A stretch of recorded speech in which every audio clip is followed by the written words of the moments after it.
Well, we're joined now from New York by Jordan's Deputy Prime Minister and the Minister of Foreign Affairs, Ayman Safadi. He's in New York for talks and meetings at the UN Security Council to discuss the Israeli-Hamas war. Thank you very much for coming on the program, and I apologize for my slightly croaky voice, sir. But your king at the Peace Summit in Cairo on Saturday called what is going on in Gaza, those airstrikes, a war crime. I presume that you agree with him. Absolutely, sir. It is a war crime. We have international law that defines collective punishment, that defines the denial of food, water, medicine to Gazans as a war crime. So what should be done about it? What can you do about it?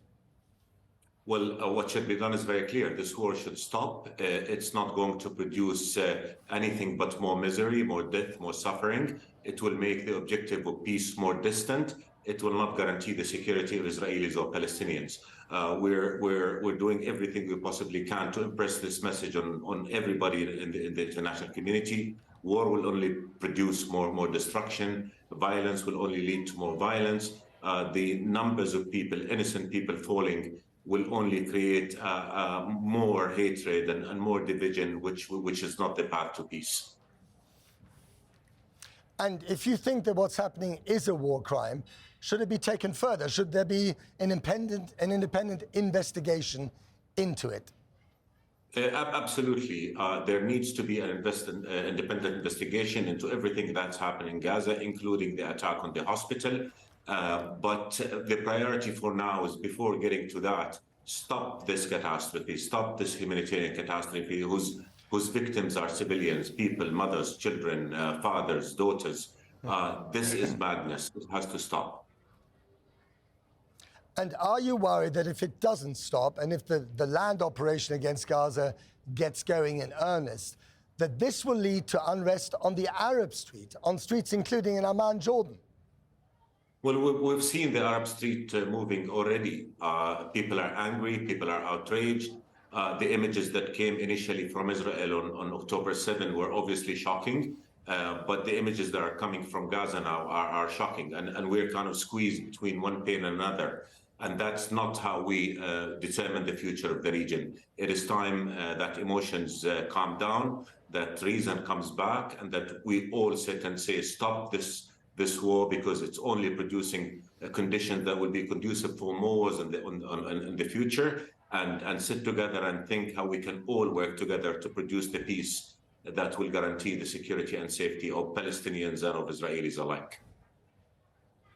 And if this situation is not contained, and if your population is in uproar about it, is there any danger that relations between Jordan and Israel could be severed? Well, I think all relations that were initially started to work towards peace will be affected.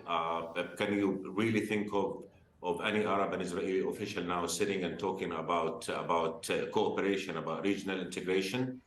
This war is not only killing innocent people, it's also killing the prospects for comprehensive regional peace, whose only path is live and let live. A Palestinian state on June 4, 1967 live in peace and security with Israel, so that both people, so that the whole region can start thinking of building a better future. The region has seen enough wars, enough suffering.